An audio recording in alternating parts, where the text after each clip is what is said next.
जब से ये खबर वायरल हो रहा है कि सम्राट चौधरी वीआईपी में शामिल हो गए हैं, तब से सियासी उठापटक, सियासी घमासान शुरू हो गया है।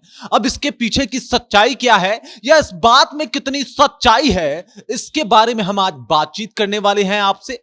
नमस्कार, मैं हूं रजत और आप देख रहे हैं जनता जंक्शन। मैं आपको बता दूं, एक तस्वीर वायरल होता है, एक पोस्ट किया जाता है वीआईपी के सोशल मीडिया अकाउंट से और ऑफिशियल अकाउंट से ये पोस्ट होता है और उस पर लिखा जाता है कि भाजपा के बिहार प्रदेश अध्यक्ष श्री सम्राट चौधरी जी ने वीआईपी पार्टी में आस्था रखते हुए वीआईपी पार्टी की सदस्यता ग्रहण कर लिया।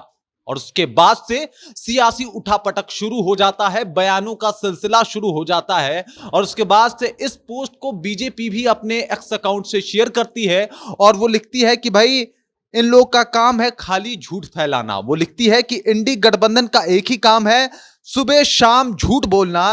देखिए झूठ फैक्ट्री का एक और नमूना। और ये पोस्ट वो शेयर करते हैं और उसके बाद अब मामला केस फौजदारी तक पहुंच जाता है।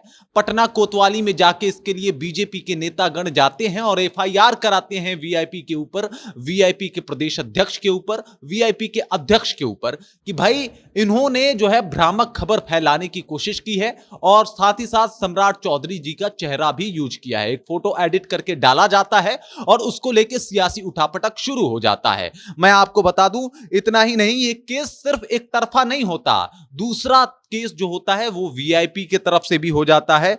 और मैं आपको बता दूं, वीआईपी के नेता भी जाते हैं और जाके बीजेपी के ऊपर एक केस कर देते हैं। मामला ये है कि उन लोग का भी दावा है कि इससे कुछ टाइम पहले बीजेपी ने भी एक पोस्ट किया था जिसमें किसी एक नेता का नाम लिया था और कहा था कि ये वीआईपी के प्रदेश अध्यक्ष हैं और ये हमारे साथ आ गए हैं, इसलिए हमने ऐसा पोस्ट कर दिया। हालांकि ये सफाई नहीं है, बल्कि उन्होंने ये दावा करके केस किया है कि यही वजह है कि हम लोगों ने भी सम्राट चौधरी का जो है वो पोस्टर या फोटो यूज किया है। लेकिन जब से ये फोटो वायरल हुआ है तब से जो है सियासी घमासान शुरू हो गया है। कुछ लोग तो ये सोचने पे मजबूर हो गए कि भाई आखिर क्या वजह रही कि सम्राट चौधरी जो कि बिहार गवर्नमेंट में डेप्यूटी सीएम है, उप मुख्यमंत्री हैं, उनको ऐसी क्या नौबत आ गई कि उन्हें वीआईपी प्रमुख के साथ मिलना पड़ा, उनके साथ फोटो खिंचाना पड़ा। फोटो में साफ तौर पे वीआईपी प्रमुख मुकेश सहनी है और उसी फोटो में सम्राट चौधरी भी हैं। सम्राट चौधरी और मुकेश सहनी एक गुलदस्ते को पकड़े हुए हैं, पीछे वीआईपी का बैनर लगा हुआ है और इस फोटो पे वो दिखाया जाता है, बताया जाता है कि इस फोटो पे में जो बात है वो ये है कि सम्राट चौधरी जो है वो वीआईपी ज्वाइन कर लिए हैं, जिसके बाद से बीजेपी गरमा उठता है और बीजेपी लगातार इंडी गठबंधन को झूठा गठबंधन बताने का कोशिश करने लगता है और कहता है कि भाई इन्होंने झूठ बोला है। जिसका बात अब ये हो जाता है कि एक केस तो बीजेपी करती है और दूसरा केस कर देता है वीआईपी। और वीआईपी ने भी यही दावा किया कि जो वजह है वो ये है कि इन्होंने भी हमारे एक नेता का नाम लिया था और उसे बता दिया था कि वो वीआईपी पार्टी के अध्यक्ष हैं और इस वजह से उनका नाम अशोक चौहान है और उन्हें वीआईपी का प्रदेश अध्यक्ष बताकर पार्टी में शामिल कराने का दावा किया था।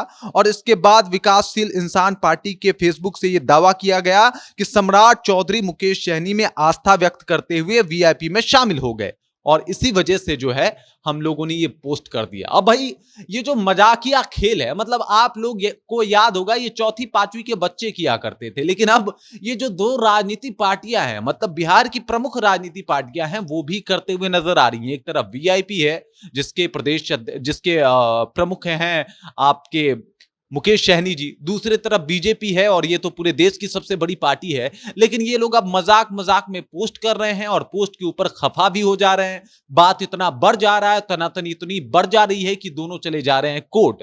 लेकिन मामला जो है अभी इसके ऊपर क्या होगा, क्या सजा होगा, चुनाव आयोग इसके ऊपर कौन सा कदम उठाएगा, ये अभी वर्णित नहीं है। बाकी इसके ऊपर, इस पोस्ट के ऊपर और सम्राट चौधरी क्या वाकई ऐसा हो सकता है कि वो वीआईपी में शामिल हो, इस सोच को लेके आप क्या सोचते हैं, आप कृपया करके कमेंट कीजिए, अपनी बात हम तक जरूर पहुंचाइए। बाकी आप देख रहे हैं जनता जंक्शन और मेरा नाम रजत है।